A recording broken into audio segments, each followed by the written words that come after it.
Vamos ver hoje aqui é algo muito importante da parte do Senhor. Nós vamos aprender também. Ninguém vai aprender a ganhar dinheiro aqui não, tá, gente? A gente vai aprender princípios que vão fazer com que vocês possam ser verdadeiramente prósperos. Tudo vai ser baseado em princípios.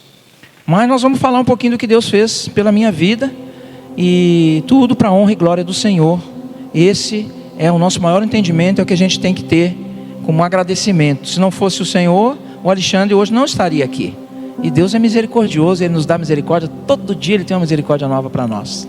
Amém, gente? Deus colocou no meu coração, antes de eu começar, eu quero ler um versículo para vocês, que está lá em 1 Coríntios, capítulo 1, capítulo 1, versículo 26 ao 31. Eu ia falar sobre Efésios aqui, sobre por que nós somos libertados do pecado. Está lá em Efésios capítulo 2, mas eu vou falar sobre 1 Coríntios capítulo 1, versículo 26. Irmãos, no que vocês eram quando foram chamados, poucos eram sábios segundo os padrões humanos, poucos eram poderosos, poucos eram de nobre nascimento, mas Deus escolheu o que para o mundo é loucura, para envergonhar os sábios, e escolheu o que para o mundo é fraqueza, para envergonhar aquele que é forte. Ele escolheu o que para o mundo é insignificante, desprezado, e o que nada é, para reduzir ao nada o que é, a fim de que ninguém se vanglorie diante dele. E porém por iniciativa dele que vocês estão em Cristo Jesus, o qual se tornou sabedoria de Deus para nós. Isso é justiça, santidade e redenção, para que, como está escrito, quem se gloriar, glorie-se no Senhor.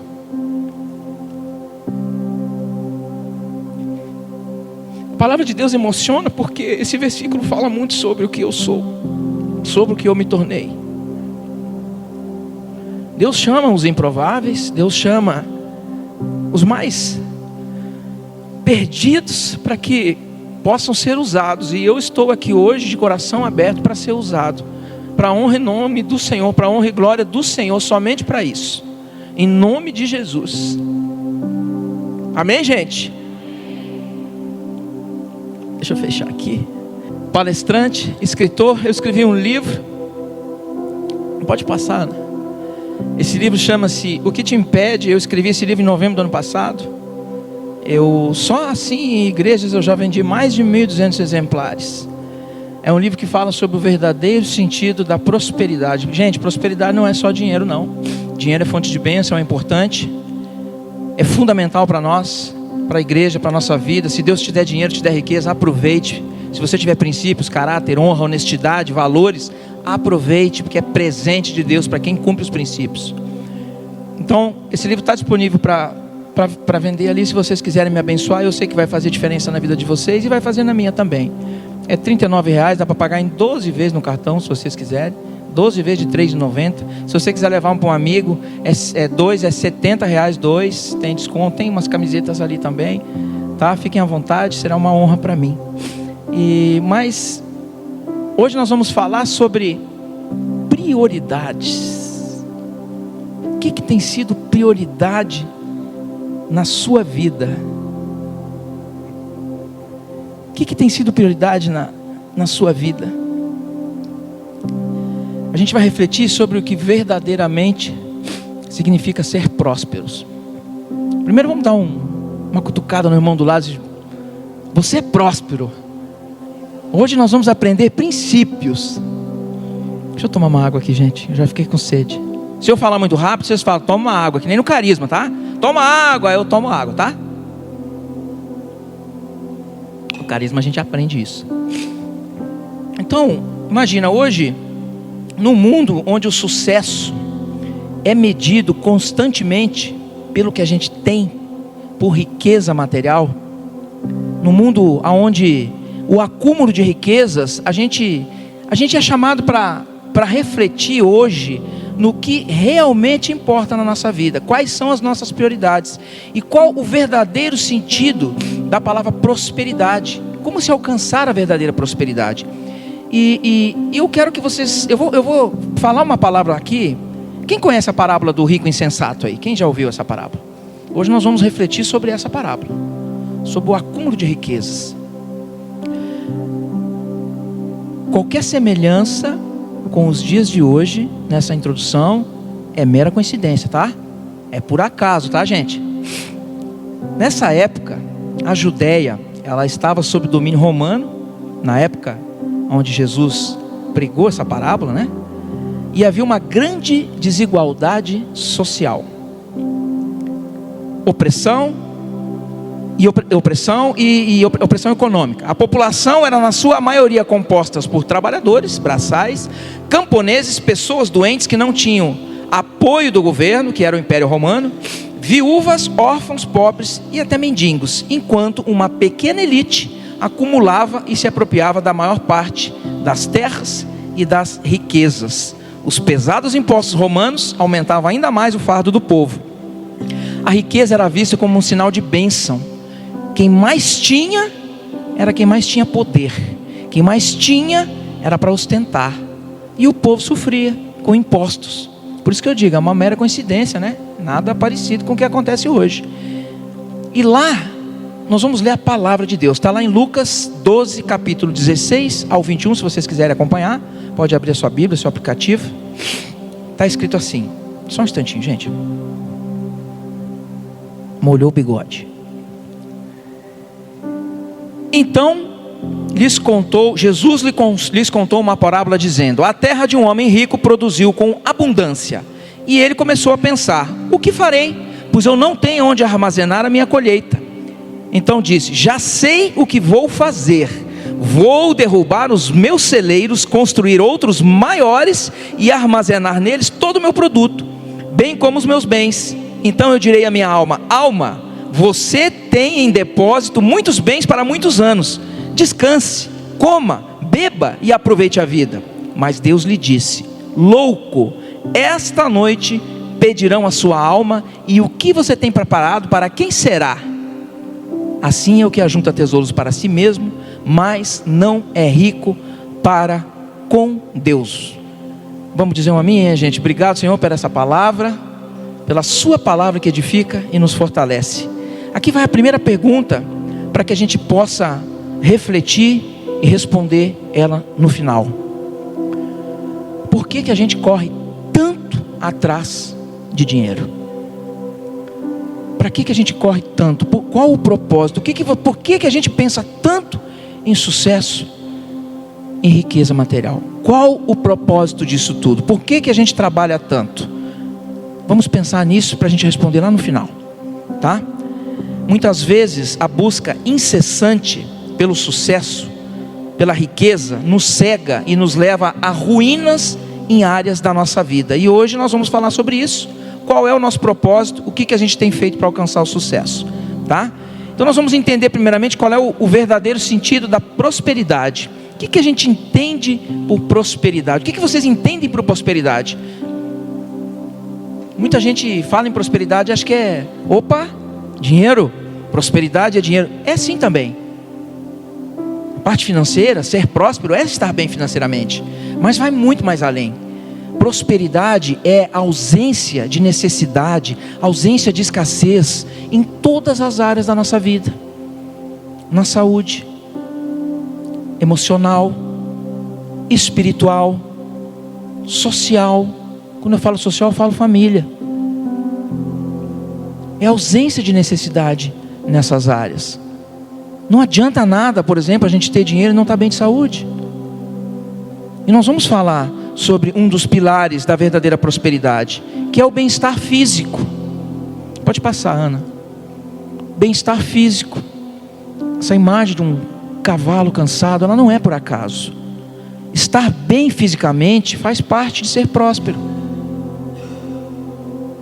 Não adianta nada nós termos dinheiro e sermos doentes. Tem tanta gente que tem muito dinheiro, está entrevado numa cama, não consegue nem andar, não consegue aproveitar o que é mais importante na vida. E eu coloquei essa imagem de propósito. Tem um jovem chamado como é que é o nome dele aqui? Perdão, gente. Robert Murray. Quem contou essa história foi o Luciano Subirá. Desde que eu escutei essa história, eu nunca mais esqueci. Esse jovem pastor, Robert, ele era um pregador escocês da Inglaterra. E ele trabalhava tanto, gente. Ele trabalhava tanto. Não em busca de dinheiro, para fazer o que ele foi chamado. Mas ele trabalhava demais. Ele não cuidava da saúde dele. Ele teve inúmeras doenças. Inúmeras doenças. Porque ele não se cuidava. Ele só pensava em trabalhar para a obra do Senhor. Salvou muitas almas, muitas vidas encontraram Jesus por causa dele. Só que ele não se cuidava. E ele morreu aos 29 anos de idade. E no leito de morte, cercado de pessoas, ele disse a seguinte frase, que é uma frase que me marcou.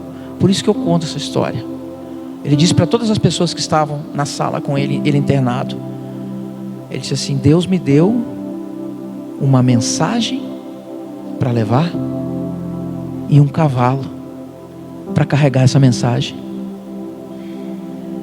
Hoje não vou poder mais carregar a mensagem porque eu matei o meu cavalo.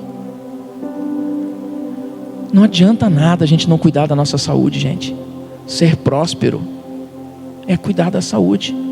E essa é a primeira chave dessa noite. A prosperidade tem a ver com bem-estar físico. O outro ponto, bem-estar emocional. O que é bem-estar emocional? Pode passar, né? Passou? Bem-estar emocional. Estar bem emocionalmente é um outro pilar para alcançarmos a verdadeira prosperidade. Para vivermos uma vida plena, precisamos cultivar alguns sentimentos e nos livrarmos de alguns hábitos. Hábitos e sentimentos que impedem a gente de prosperar. Então, nós vamos falar de alguns só, porque são muitos. Eu escolhi 3 aqui que eu considero como sendo os principais. E essa é uma outra chave, a gratidão, gente. Pode passar, Ana. Gratidão. Estar bem emocionalmente, ser grato faz parte disso. Se a gente não é capaz de agradecer pelas coisas que temos, como que nós podemos pedir mais para Deus? A gente quer prosperidade, a gente quer avançar, quer crescer. Mas como que você vai receber mais de Deus? Como é que Deus vai te abençoar se a gente não é capaz de agradecer pelas coisas que a gente tem? Tem gente que só reclama, gente. Acorda reclamando.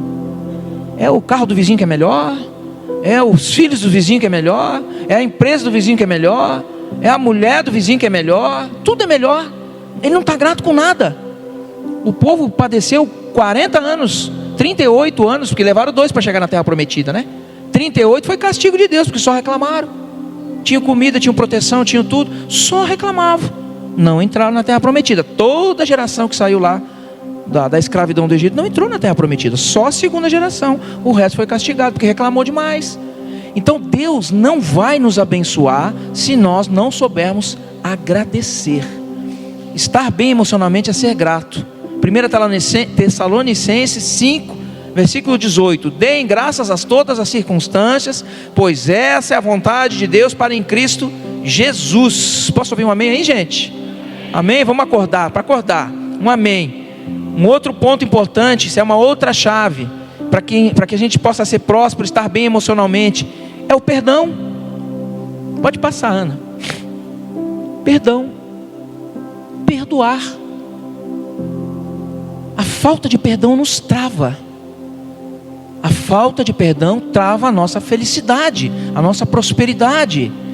A gente é ensinado, a gente aprende com o Evangelho a perdoar de todo o coração. Nosso nível de fé e de entrega e de amor é proporcional à capacidade que a gente tem de perdoar. Mas às vezes é difícil. É difícil perdoar. Mas nós precisamos perdoar. A gente precisa liberar esse rancor, essa raiva, às vezes o ódio, a amargura, esse sentimento de vontade de... Às vezes as pessoas fazem coisas pra gente, nos magoam, nos prejudicam. Eu e minha esposa fomos muito prejudicados. Foi difícil de eu liberar o perdão, mas eu tive que liberar, porque senão eu ia morrer, gente. Eu, cristão, do jeito que eu era, eu tinha vontade de esganar. E eu não conseguia avançar. O perdão às vezes não é para o outro. Não é para o outro se sentir bem. É para você se sentir bem. É para você se libertar. Eu costumo contar uma história Eu ia cortar algumas partes da palavra, pastor, mas não vou cortar não. Eu costumo contar uma história, fazer uma analogia com a falta de perdão. Carregar o rancor nas nossas costas é horrível. Na Roma antiga tinha um castigo muito severo. Isso não está na Bíblia, isso não está em livro de história. Isso eu li num livro de um rapaz que escreveu, não me lembro o nome dele agora. Ele escreveu sobre um castigo que eles amarravam um homem morto, atavam com cinto de couro nas costas de um homem vivo. E esse era o castigo dele, porque ele cometeu alguma coisa errada, um crime. E esse homem morto, esse homem vivo era obrigado a andar com esse cara nas costas, morto, por onde ele ia. E os dias iam se passando, e esse cara começava a feder. E diz que o cheiro de um homem morto é terrível. O cheiro da pessoa, da carne, é terrível. Diz que é um dos piores cheiros que tem. E não só começava a feder, como começava a apodrecer, a explodir. E aquele cara com aquela coisa nas costas. E os vermes começavam a comer a carne desse homem morto. E começava a passar para a carne do homem vivo. Era um castigo terrível. Aquilo infeccionava. E por vezes, esse homem vivo adoecia e morria, carregando um peso que não era dele. A gente precisa liberar esse rancor, a gente tem que liberar esse peso morto das nossas costas, porque isso vai acabar matando a gente. Estar bem emocionalmente, perdoar, faz parte de sermos prósperos. Posso ouvir um amém, gente? Glória a Deus por isso. Cada um, próximo ponto, autorresponsabilidade. Eu vou acelerar um pouquinho, tá? Que onde eu quero chegar está um pouquinho longe ainda. Autorresponsabilidade. Cada um examine os seus próprios atos. Está lá em Gálatas capítulo 6, versículo 4 e versículo 5.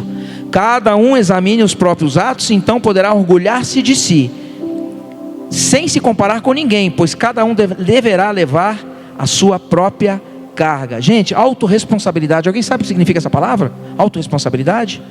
Autorresponsabilidade é o oposto de vitimismo. Pessoas vitimistas são aquelas que não assumem as consequências das suas próprias decisões. Elas tomam decisões erradas, mas elas culpam os outros. Ou é culpa do governo, ou é culpa do pastor, é culpa da igreja, ou é culpa do irmão, ou é culpa do presidente. Se bem que ele tem uma culpa no cartório aí, né? Mas enfim, vamos falar disso. Sempre é culpa dos outros. Sempre é culpa dos outros. Quando a gente não tem autorresponsabilidade, a gente não aprende com os nossos erros. A gente perde a oportunidade de aprender com os nossos erros. E, gente, sucesso, para alcançar o sucesso, a gente vai errar muito. O erro faz parte do sucesso. O fracasso faz parte do sucesso. A gente aprende com os erros. E se você não é capaz de assumir as suas próprias responsabilidades, você não vai aprender nunca. Você nunca vai avançar, você nunca vai prosperar. Você não consegue. A gente precisa ter autorresponsabilidade. Precisamos ser donos dos nossos narizes, assumir a nossa culpa, levar a nossa própria carga, examinar os nossos próprios atos. Está na Bíblia isso. O primeiro vitimista foi Adão, né? Deus perguntou para ele quem é que tinha dado a maçã para ele comer. Ele disse, foi a mulher. Foi a mulher que tu me deste. Você ainda botou a culpa em Deus ainda. Talvez se você tivesse dito, não, fui eu, o nosso castigo seria talvez mais brando, né? Mas enfim, vamos adiante, gente. Um outro ponto: bem-estar espiritual. Ser próspero também envolve estarmos bem espiritualmente. E estarmos bem espiritualmente tem a ver com propósito. Por que vocês... Qual o propósito de vocês, da gente, eu vou me incluir, da gente correr tanto atrás do sucesso, do dinheiro?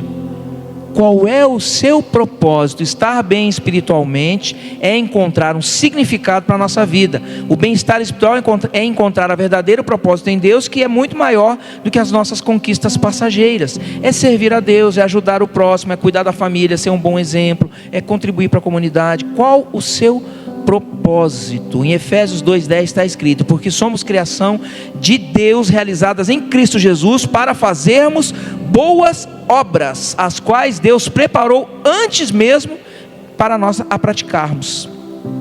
O pastor Sandro fala uma frase que eu uso sempre com autorização dele. O pastor Sandro Gonzalez é o meu pastor. Durante muitos anos nós fomos líderes do CRI Global. Hoje já está na mão de outras pessoas maravilhosas essa liderança. E ele sempre fala uma frase nas palestras que ele dá. Ele pergunta: por que vocês trabalham? É por dinheiro? Quem trabalha por dinheiro aqui? Não precisa levantar a mão. Se a gente trabalha só por dinheiro, a gente trabalha por muito pouco. É por muito pouco que a gente trabalha. Nós temos que ter um propósito na nossa vida. Eu sei o meu propósito. Hoje eu sei a que eu fui chamado. Eu vou contar a minha história depois. Eu já fui muito rico. Eu já tive muito dinheiro. Eu trocava de carro que nem trocava de roupa. E era só carrão. Audi, Golf GTI, Astra, Ômega. Quem é da época do Ômega aí, levanta a mão. Vamos se entregar aí, ó. Entregar a idade aí, ó. Eu com 16 anos de idade, eu ia de moto para a escola. E não era qualquer moto, ó. Vou entregar a idade de novo, quer ver? XLX 250E, quem lembra? Aí eu, mas meu Deus, pastor, eu estou em casa. Oh, meu Deus. Gente, eu com 15 anos de idade, eu nem encostava os pés no chão. Meu pai me deu uma moto. Meu pai, eu amava, a gente se amava muito. Meu pai me amava muito. Meu pai era maravilhoso, um homem íntegro. Mas o meu pai, ele era um cara muito ausente, porque ele trabalhava demais. A prioridade dele era trabalho. Meu pai era diretor, chegou a ser diretor nos últimos anos de vida dele de uma das maiores empreiteiras do país, que chama-se Odebrecht. Então eu e o meu irmão, nós fomos criados com ausência de necessidade. Eu estudei nas melhores escolas, eu formei engenharia, eu fiz inglês, enfim, um monte de coisa. Só que eu não soube aproveitar isso. Eu vivi 30 anos no mundo. Eu trabalhava de dia para fazer festa de noite. Final de semana eu costumo dizer que eu virava azeitona, né? Conserva, né? Entrava para a garrafa e não saía mais. A minha vida era essa: drogas, álcool, festas, namoradas. Eu vivi 30 anos no mundo, gente. 30. Antes de encontrar Jesus. Antes de Jesus ter misericórdia da minha vida e me resgatar. Eu sei o que é ter dinheiro. E hoje o dinheiro não me move. As pessoas olham para mim e para minha esposa, acham que nós somos ricos, pastor. Não sou rico, gente. Eu moro de aluguel, nem carro eu tenho. E eu sou muito feliz. Glória a Deus por isso. Porque senão eu não estava aqui, pastor. É por isso que eu choro demais. E eu vou chorar muito mais hoje ainda. E não vou chorar sozinho. Porque Deus é maravilhoso. Deus é maravilhoso. Posso ouvir um amém aí, gente? Ser próspero também inclui bem-estar financeiro. Claro. Pode passar, Ana. Claro, claro que sim. É claro que bem-estar financeiro faz parte da prosperidade. Só que o bem-estar financeiro não é sermos milionários. Às vezes, estar bem financeiramente é a gente ter a capacidade de gerenciar os nossos recursos, viver com os nossos próprios meios, economizar, planejar o futuro. O dinheiro, ele existe para nos servir e não para a gente ser escravo dele. Tem gente que não tem nem um centavo, mas corre tanto atrás do dinheiro que faz mal para as pessoas. Mata, rouba, engana, dentro da igreja às vezes, como nós já fomos enganados. Eu fiquei vaidoso uma época, fiquei ganancioso, pastor, e a gente cega. Deus conhece o meu coração, mas a linha da vaidade, gente, ela é muito tênue. Quando você vê, você está vaidoso, você se acha importante. Uau! E você não percebe. Mas Deus é tão sábio que Ele vai lá e ó, vou te botar no teu lugar. Então Deus, Ele é sábio demais. E a gente ser próspero financeiramente, talvez não seja ser milionário. Se Deus te abençoar com riqueza, porque nós vamos ver princípios daqui a pouco, porque você cumpre princípios, aproveita, porque é presente de Deus para a sua vida. É presente de Deus para a sua vida. Eu vejo pessoas aqui que eu conheço de redes sociais que trabalham tanto e merecem. Eu vejo pessoas que se esforçam tanto. Eu olho para pessoas, eu reconheço pessoas que trabalham e batalham, e a gente merece. É presente de Deus, está lá em Eclesiastes. Se Deus te der, usufrua, porque é presente de Deus para a sua vida. Nós merecemos quando nós somos íntegros. Vamos adiante, gente. Posso ouvir um amém aí? Está lá em 1 Timóteo, capítulo 6, do 9 ao 11. Preste bastante atenção. Isso é muito conhecido, mas eu vou ler aqui. Os que querem ficar ricos caem em tentação, em armadilhas, em muitos desejos descontrolados e nocivos, que levam os homens a mergulharem na ruína e na destruição. Pois o amor ao dinheiro é a raiz de todos os males. Algumas pessoas, por cobiçarem o dinheiro, desviaram-se da fé e se atormentaram a si mesmas com muito sofrimento. Você, porém, homem de Deus, fuja de tudo isso e busque a justiça, a piedade, a fé, o amor, a perseverança e a mansidão. Posso ouvir um amém aí, gente?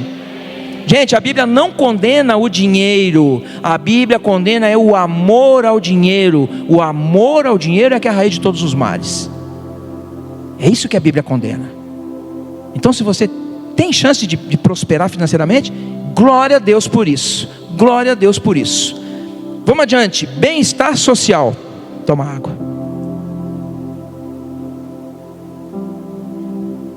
Não se isole, gente. Bem-estar social é isso aqui, ó. A gente está na segunda-feira aqui, recebendo a palavra de Deus. Bem-estar social é você viver em harmonia em relação com as outras pessoas dentro de uma comunidade. Isso aqui é uma comunidade. Uma sociedade, uma comunidade, é muito parecido, mas em suma, é um conjunto de pessoas que têm os mesmos objetivos. Nós precisamos viver em sociedade, estar bem socialmente. Através de valores, a gente precisa valorizar as pessoas, através do respeito, da justiça, da igualdade de oportunidade e valores essenciais. E agora nós vamos começar a entrar nos princípios para quem verdadeiramente quer ser próspero. São chaves que vocês vão anotar aí algumas chaves. São princípios para quem quer verdadeiramente romper na vida. Tem gente que acha que para romper na vida tem que ser desonesto. Hoje está mais fácil ser desonesto do que ser honesto. Está mais fácil hoje ser desonesto do que ser honesto, gente. O jeito do mundo de fazer negócios é o que a gente não tem que fazer. E aí Deus vai nos abençoar. Deus vai derramar chuva de bênção na vida de vocês, na minha vida, se nós cumprirmos princípios que nós aprendemos com o Evangelho.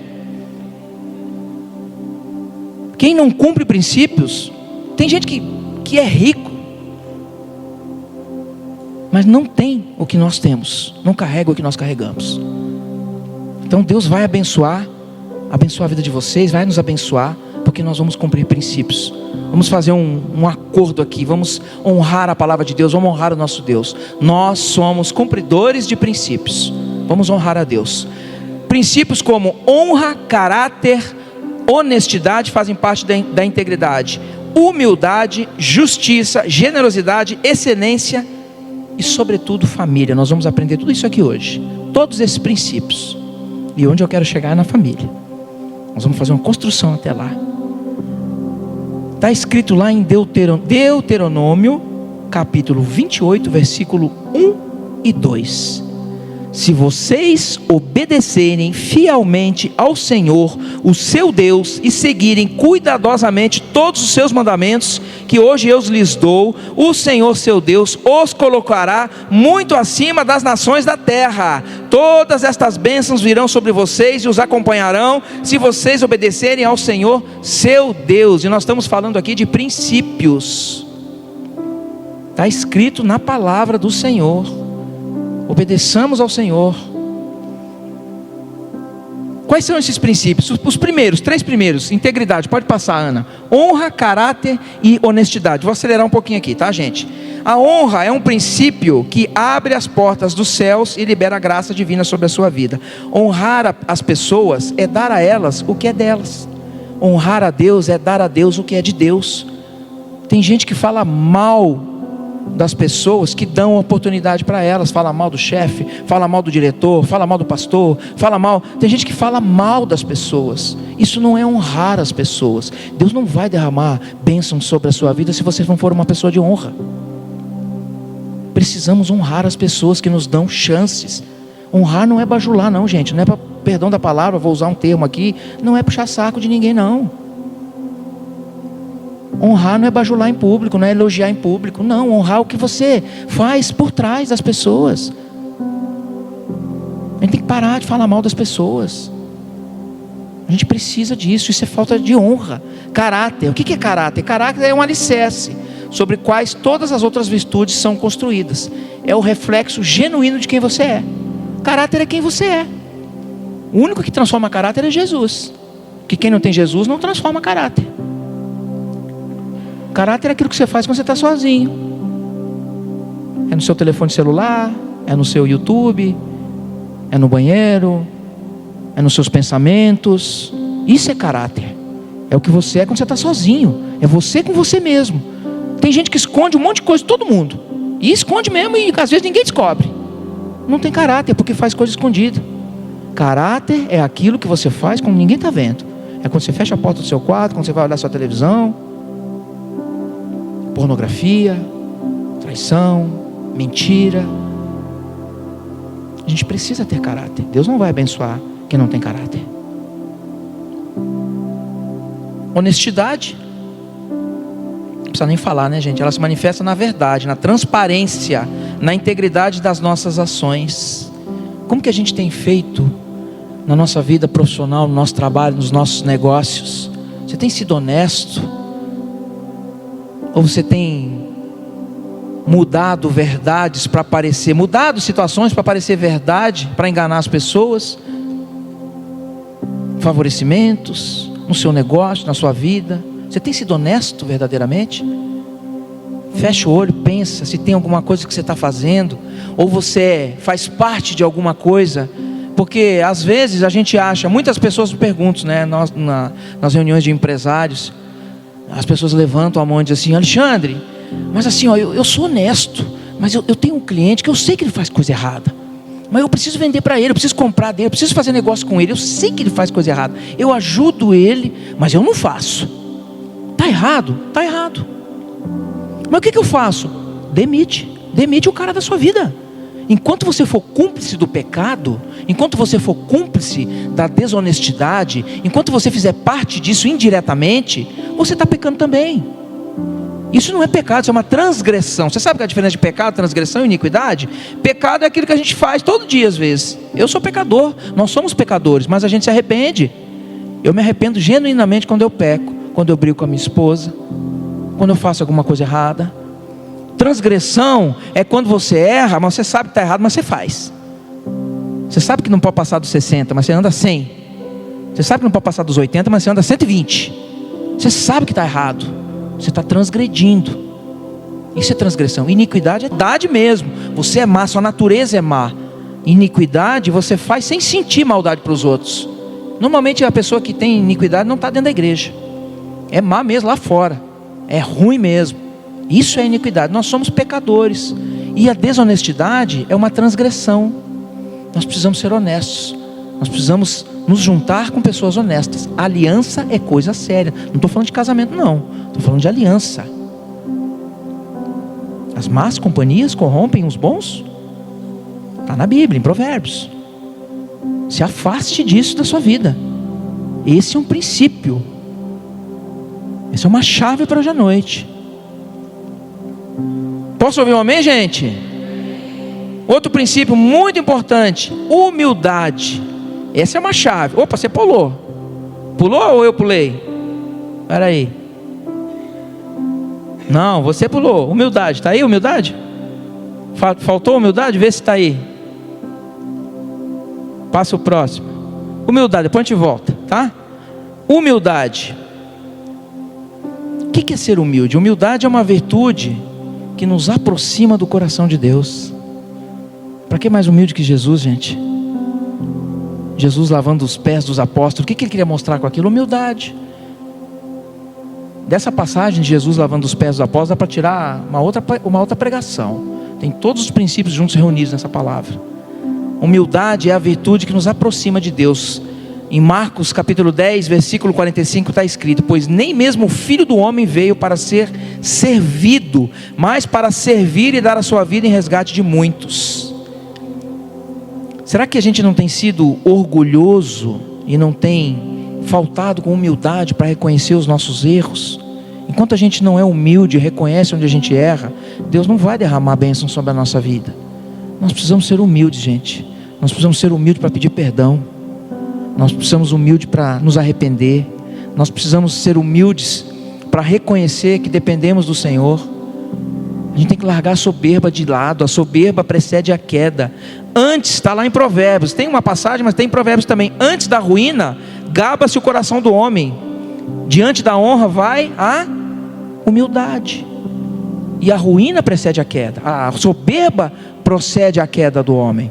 A gente precisa ser humilde, ser próspero. Para pessoas que querem ser prósperas verdadeiramente, nós precisamos ser humildes. Essa é uma chave. Outro princípio da excelência. Agora sim, Ana. Excelência. O que é excelência? Está lá em Colossenses capítulo 3, versículo 23 e 24. Tudo que fizeres, fazei de todo o coração, como ao Senhor e não aos homens. Nós precisamos ser excelentes em tudo que fizemos. Por quê? Gente, mesmo que a situação esteja difícil, mesmo que parece que está tudo perdido na nossa vida, não deixe de fazer o que você tem que fazer com excelência. É para o Senhor, não é para homens. Homens são falhos. Os homens falham. Às vezes falham sem querer conosco, mas falham. E se você deixar o que você tem que fazer, e eu falo isso na área profissional também, não só na área profissional, na sua vida, fazer as coisas com excelência, Deus está vendo. Deus não se agrada disso. Nós precisamos ser excelentes.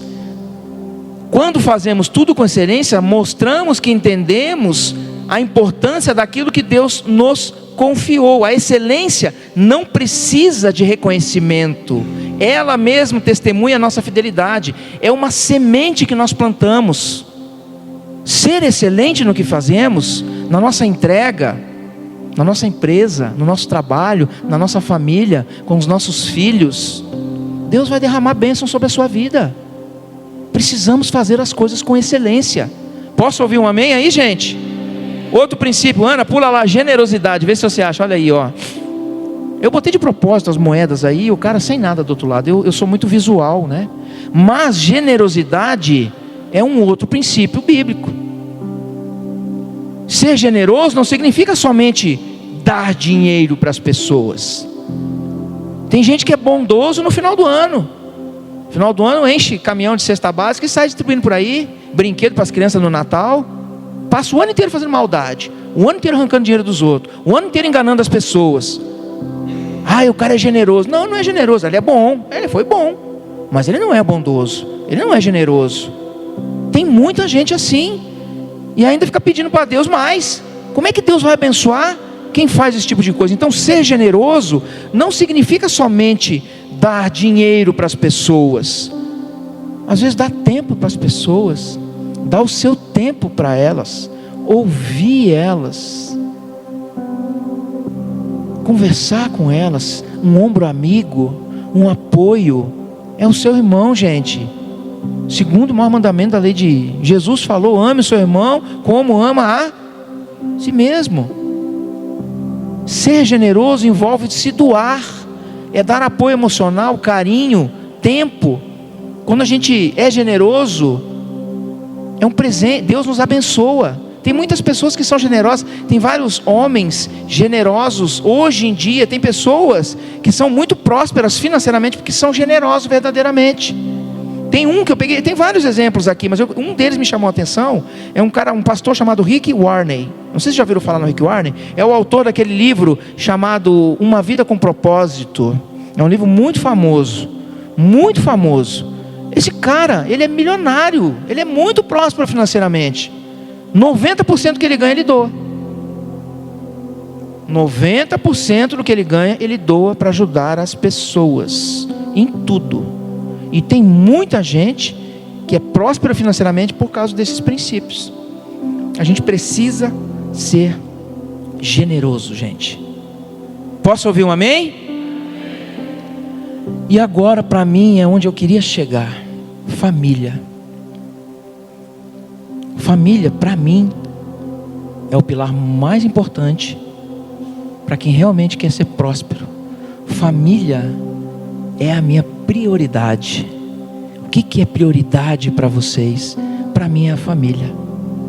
Família é o pilar fundamental, é o porto seguro onde encontramos abrigos na tempestade da vida. É o lugar onde somos ensinados sobre valores e recebemos raízes profundas que nos conectam a algo maior. E é aqui que eu quero chegar. Às vezes a busca financeira por riqueza, por novos contratos, por mais dinheiro, às vezes a gente deixa de lado o que é mais importante, que é a nossa família. Tem muita gente que hoje vive de aparência. Você olha nas redes sociais, lindo e maravilhoso, aquela foto da família, no restaurante, no carro, no churrasco. Mas chega em casa, não é nada disso. Pode passar, Ana. Tem família que vive assim, gente. Tem família que vive assim, dentro de casa. Tem família que tem muito dinheiro e vive assim dentro de casa.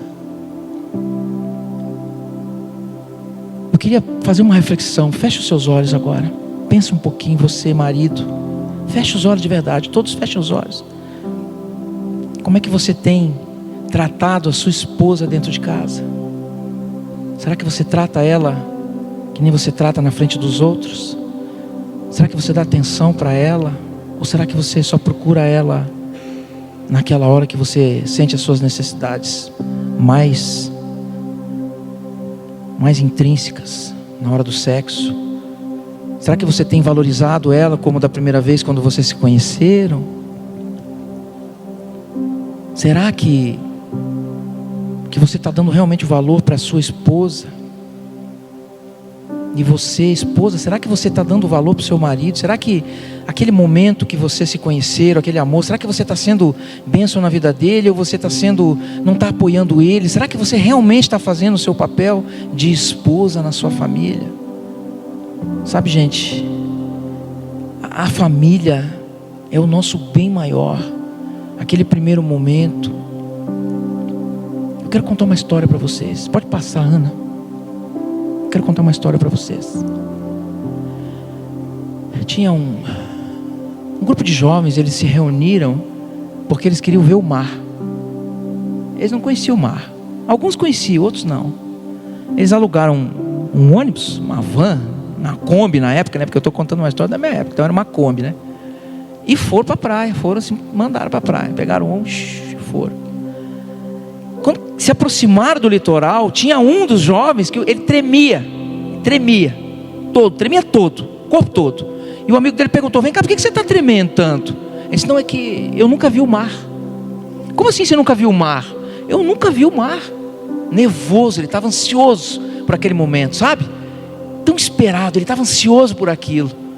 Gente, parou o ônibusinho lá na beira da praia, aquele menino desceu, era sapato para cima, camisa para cima, desceu correndo, foi para a beira da praia, se atirou na água, era água para cima, com areia, uma felicidade, uma alegria, aquele momento inesquecível, aquele primeiro momento, sabe? Aquela coisa maravilhosa, aquela contemplação, as pessoas ficaram maravilhadas, choraram com ele chorava de alegria, sabe? Foi um momento incrível na vida dele, inesquecível, e o tempo foi passando, eles foram embora, cada um foi para um lado, cada um tomou o rumo da sua vida,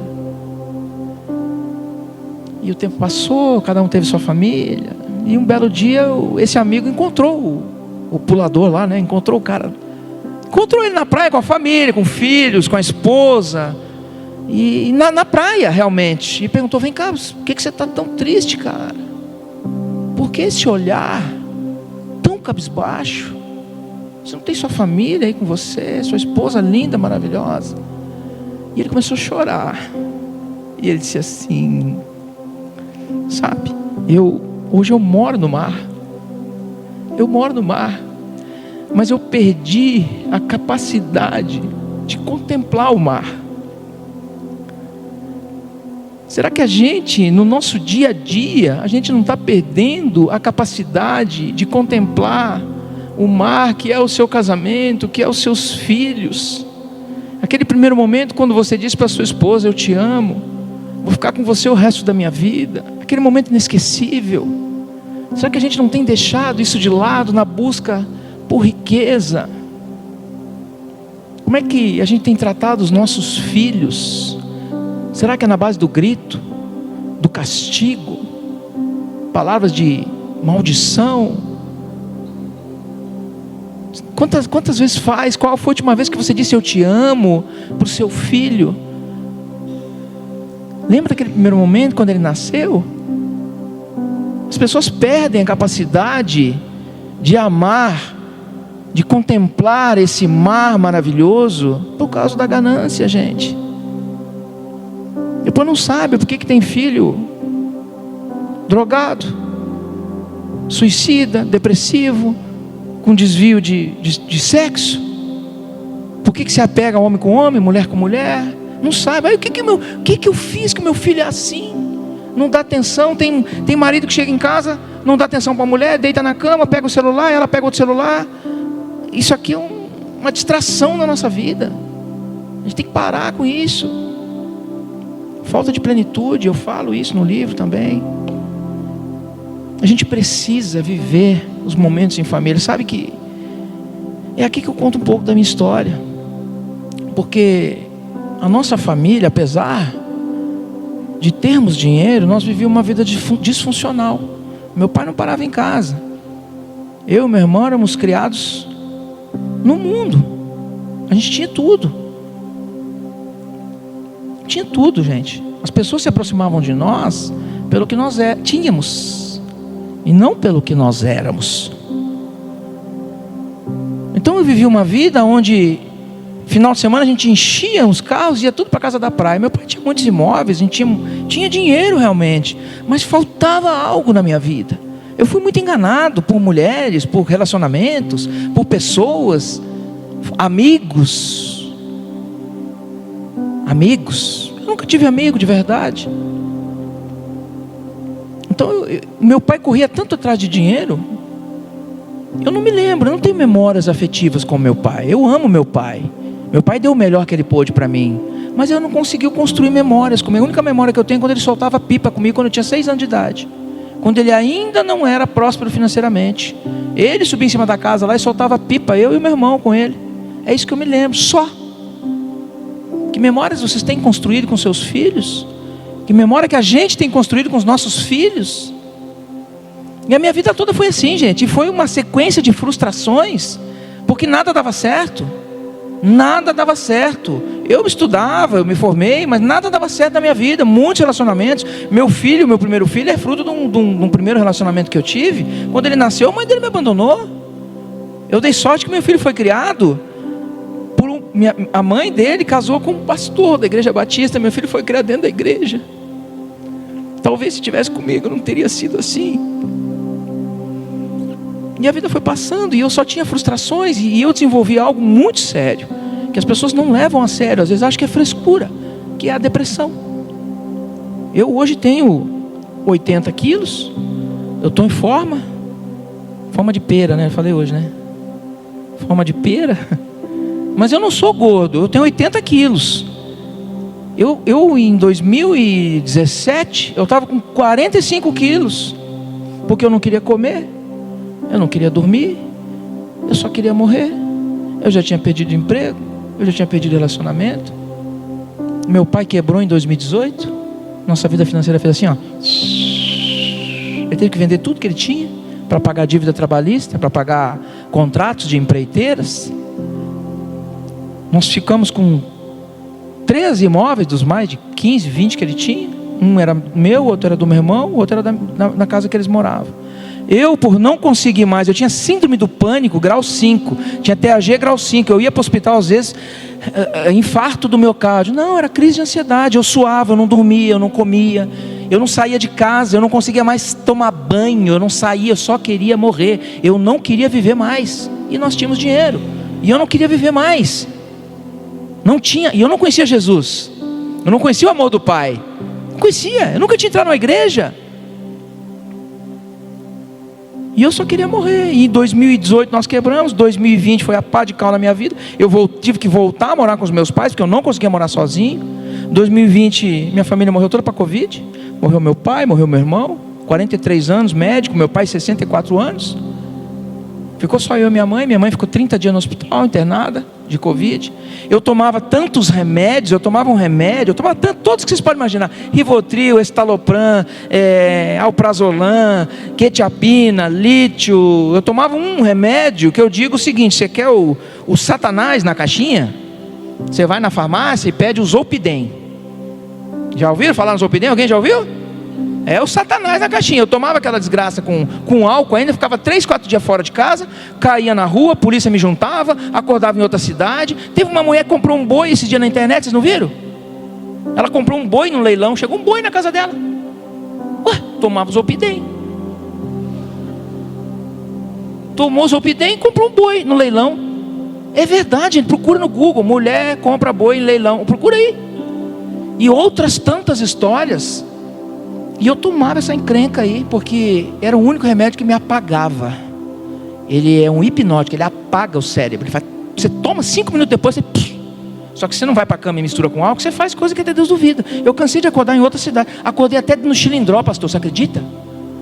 Acordei dentro do Chilindró. Meu tio foi me tirar de lá, porque eu discuti com o policial, o brigadiano, bati o carro, discuti com ele, ele me botou dentro do Chilindró e me botou atrás da grade. Lembro disso? Não lembro. Você não lembra de nada. E eu só queria morrer. E em 2020, quando a minha família morreu, a gente já tinha perdido muitas coisas. Minha mãe voltou para casa. Eu saí de casa, eu não voltei mais. Eu morei embaixo do viaduto, rodoviária, parada de ônibus. Me escondia dentro do cemitério. Perdi meus dentes da boca, apanhei na rua. Fui violentado.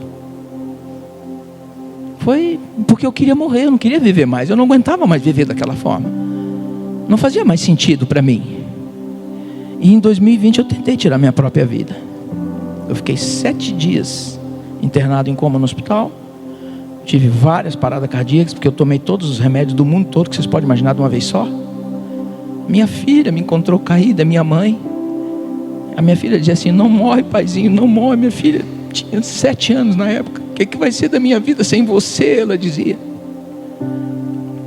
E eu vi tudo, mas apaguei. Eu fiquei 7 dias, eu fiquei 30 dias no hospital. Eu saí do hospital com um diagnóstico de surto psicótico. Eu via coisas, eu falava com coisas, eu via coisas saindo da parede, eu falava com morto, afogava os bichinhos da minha filha no vaso sanitário. Coisa de louco. E eu não ia voltar. E eu não conhecia Jesus. E foi uma mulher lá em casa. Aquela mulher bateu lá em casa. A minha mãe já estava em casa e eu estava trancado no quarto, porque eu não saía do quarto. Eu só tinha vontade de morrer. E aquela mulher foi lá em casa e bateu, falou com a minha mãe: o Alexandre, eu conheço o Alexandre não vai voltar. Eu quero falar de Jesus para ele. A minha mãe é católica, minha mãe tinha ido na igreja sei lá quantas vezes na vida. E ela disse: meu pai vai ajudar ele. E a minha mãe deixou ela entrar. Gente, aquela mulher ficou 40 dias ou mais, indo todo dia lá em casa me incomodar, bater na minha porta. Eu não deixava ela entrar, a mãe deixava ela entrar, e ela batia, ela falava pelo vãozinho da porta, sabe? Eu mandava embora, ela que eu não queria saber. Ela disse: eu quero falar do meu pai para ti, meu pai vai te ajudar, quero falar de Jesus para ti. Eu disse: eu não quero saber de Jesus. Jesus vai trazer meu pai de volta? Jesus vai trazer meu filho de volta? Vai trazer o meu irmão de volta? Não vai. Vai trazer minha sanidade? Não vai. Eu não quero saber disso, vai embora. Eu mandava ela embora. E ela não desistiu. Todo dia de meio-dia ela ia lá, todo santo dia ela ia lá. Eu não aguentava mais. Um dia eu abri a porta e falei: Ela disse: vamos lá conhecer o meu pai vai te ajudar. Eu falei: eu vou conhecer teu pai, mas tu promete que nunca mais vem aqui. Tu some da minha vida. Eu só queria morrer. Eu aceitei. Ela falou assim: só que tem que ser num domingo. Na hora não caiu a ficha, não me liguei. Eu disse: por que no domingo? Ela disse: porque meu pai trabalha durante a semana, ele não vai poder te atender. Eu disse: tá bom, pode ser domingo, pode ser o dia que você quiser. Domingo de tarde ela passou lá em casa, nós fomos. Ela foi me buscar em São Leopoldo, ela morava em Novo Hamburgo. Ela parou o carro, me buscou. Lagoinha, Novo Hamburgo. Igreja Batista Lagoinha, Novo Hamburgo. Parou. Eu falei: o que você está fazendo aqui na igreja? Eu não quero. Não, meu pai está lá dentro, ela disse. Meu pai quer te conhecer. Eu falei: teu pai está fazendo o que dentro da igreja? Eu nunca entrei numa igreja, eu não quero ir na igreja. Cedi e entrei. Quando eu entrei, um homem encostou as mãos em mim, as 2 mãos. Vanderlei Varnava. meu amigo hoje. Ele não me conhecia. Ele encostou as mãos em mim assim e falou: Alexandre, que bom que você veio. Eu falei: como é que você sabe meu nome? Ele disse: não importa. Deus falou para mim que você viria hoje nesse estado que você está. Gente, eu estava com os dentes tudo quebrado, magro, uma aparência horrível. Ele disse: Deus falou que você viria desse jeito aí. E Ele mandou te dar um recado. Ele mandou dizer que hoje Jesus vai salvar a sua vida. Entrou por aqui, saiu por aqui, né, gente? Para mim não fazia diferença alguma. E ele me arrastou lá para frente e me levou na frente do altar. E estava tocando aquelas músicas, né? Eu chamava de música, gente, os louvores maravilhosos que o meu irmão tocou aqui. Aí começou a tocar aquelas músicas e não senti nada. Eu confesso que eu não senti nada. Mas de repente eu vi as pessoas com os braços levantados. Eu estava meio aéreo ainda, eu estava meio zonzo por causa dos remédios. Mas daqui a pouco eu não me lembro mais de nada. Eu não lembro. Eu tento lembrar daquele momento e eu não lembro. As pessoas disseram que eu derreti lá no chão de tanto chorar. Que eu levantei em determinado momento, levantei minha mão, aceitei Jesus, abracei o pastor, reconheci o Senhor Jesus como meu Senhor e único Salvador. Sou glória a Deus.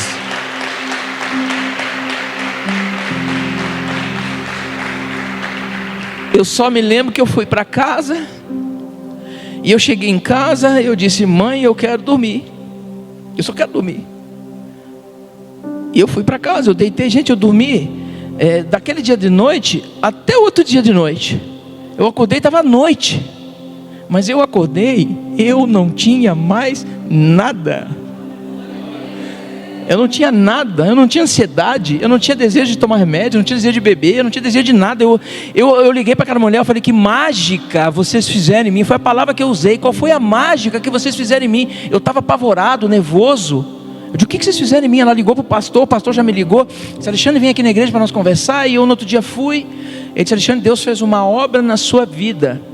Você precisa vir em 21 cultos, porque vira hábito. Vocês já escutaram isso de alguém? Vem em 21 cultos que vira hábito, ele disse para mim, né? Que 21, gente? 21, 31, 41, 50. Eu fiquei 4 anos enfiado dentro da igreja. 4 anos dentro da igreja. Passei em tudo que é ministério que vocês podem imaginar. Rocket, Legacy, centro social. Tive em centro de recuperação de drogado. Tive em favela distribuindo alimento no centro social. Tive em clínicas. Tive pregando evangelho em praça. Tive na Flórida. Fui para Orlando, fui para Miami. Deus me levou a lugares incríveis. Incríveis, maravilhosos, pregando a palavra, contando o testemunho. São várias mensagens. Tive em muitos lugares. Deus me honrou, me devolveu minha família. Meu filho é meu sócio hoje na minha empresa. Meu filho foi morar comigo, pastor. Fazia 5 anos que quase que ele não falava comigo. Ele disse para mim assim, quando eu me converti, ele disse: pai, você não sabe o quanto eu orei por esse momento. Você não faz ideia de quanto eu orei por esse momento. Ele disse para mim. Sabe, gente, foi... E o mais legal, eu sempre deixo para o final, aquela mulher que me levou para conhecer Jesus.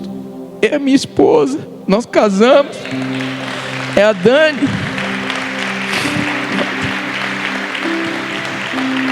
Ela tem vergonha. Nós casamos em 2023, nós casamos. Ela perseverou 40 dias. Eu chotei ela lá de casa, gente. Chotava ela. Você não tem noção do que eu fazia. Vocês não fazem ideia do que eu fazia. E chotava lá de casa e ela não desistiu. Hoje ela cuida de mulheres. Ela sempre foi cristã desde pequenininha, da família cristã. Ela cuida de mulheres e ela perseverou porque ela disse que Deus falou com ela a meu respeito. Que ela disse que se ela não insistisse, eu ia morrer. E eu ia mesmo. Porque eu não ia viver mais, eu não queria mais viver, eu não tinha mais desejo de viver. E Deus jogou essa cordinha lá no fundinho do poço para me resgatar. E eu dou glória a Deus por isso. Eu dou glória a Deus por isso, gente. Então é por isso que eu digo: quais são as suas prioridades? A pergunta que eu fiz lá no início. O que você tem priorizado na sua vida? Será que você não tem deixado sua família de lado? Será que seus filhos precisam passar pelo que eu passei, porque você deixa eles de lado? Será que a sua busca incessante por sucesso, por riqueza, não tem feito vocês abdicarem de um tempo precioso que não volta mais? Eu demorei tempo para me perdoar, porque eu não vivi um tempo de qualidade com meu pai, e eu sinto saudade do meu pai, eu sinto saudade do meu irmão. Eu crucificava o meu irmão, porque o meu irmão tinha desvio sexual, eu crucificava ele, eu brigava com ele, eu sinto uma falta deles. Para que tanto dinheiro? E aí, o que adiantar eu ser rico hoje? Eu perdi um tempo precioso da minha vida. Eu precisei chegar ao fundo, do mais fundo dos poços, para entender que prosperidade não é só dinheiro, gente. Que a nossa prioridade não pode ser só o dinheiro. Muitas pessoas me perguntam: Alexandre, você vai no encontro de empresários para contar essa história? Eu digo: vou. E se me chamar, eu vou de novo. Porque é para isso que eu fui chamado. É para isso que Deus me resgatou. É só para isso, gente. É por um propósito. Eu vivo o meu propósito hoje. Estou passando por processo? Sim, estou passando. 2023 eu fui muito ganancioso, fiquei vaidoso. Uau, olha só, Deus me resgatou. Eu fui vencedor. 30 anos tentei me livrar dos vícios, do álcool, das coisas do mundo, nunca consegui. Aí Deus, em um único culto, vai lá e faz assim, ó, tira todo o jugo de mim, em um único culto. E eu sou vencedor? Deus me amassou de novo, gente. Me amassou de novo. Mas Ele conhece sobretudo o quê? O nosso coração. Então, princípios: honra, caráter, honestidade, gratidão, humildade, generosidade, excelência. E sobretudo, ame sua família. Ame sua família. Coloque-se de pé. Eu quero orar por vocês.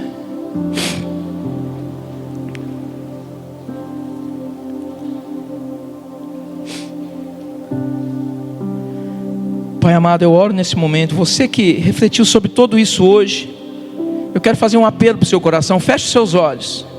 Talvez você esteja ouvindo tudo isso e sentindo um peso no peito, percebendo que de fato não tem priorizado o que mais importa na sua vida. Talvez a correria da vida tenha feito você perder de vista o que realmente tem valor: a sua família, o seu casamento, seus filhos. Talvez, como a história que acabamos de ouvir, antes emocionava, agora não emociona mais.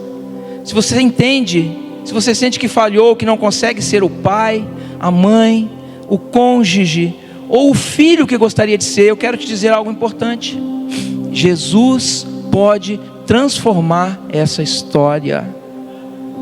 Jesus pode transformar, de curar feridas emocionais, te dar força e sabedoria para viver em plenitude. Jesus pode te dar um novo começo. Deixa que Jesus entre na sua vida, que Ele volte a tomar a prioridade no seu coração. Se você hoje entendeu o verdadeiro sentido dessa palavra prosperidade, se você hoje refletiu que precisa mudar alguma coisa na sua vida, se você está afastado dos caminhos do Senhor, se você não conhece o amor do Pai, Pai, eu oro nesse momento, Pai, que o Senhor dê sabedoria para as pessoas, Pai, que entre no coração delas, Pai, que elas possam ser tocadas pela sua misericórdia, Pai, que o seu perdão, o seu amor as alcance, Pai.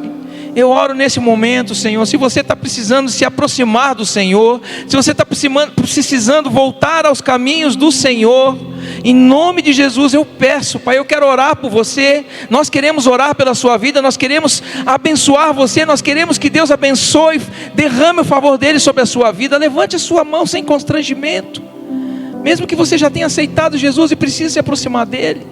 Vem aqui na frente para a gente orar por vocês. Vem sem constrangimento, em nome de Jesus.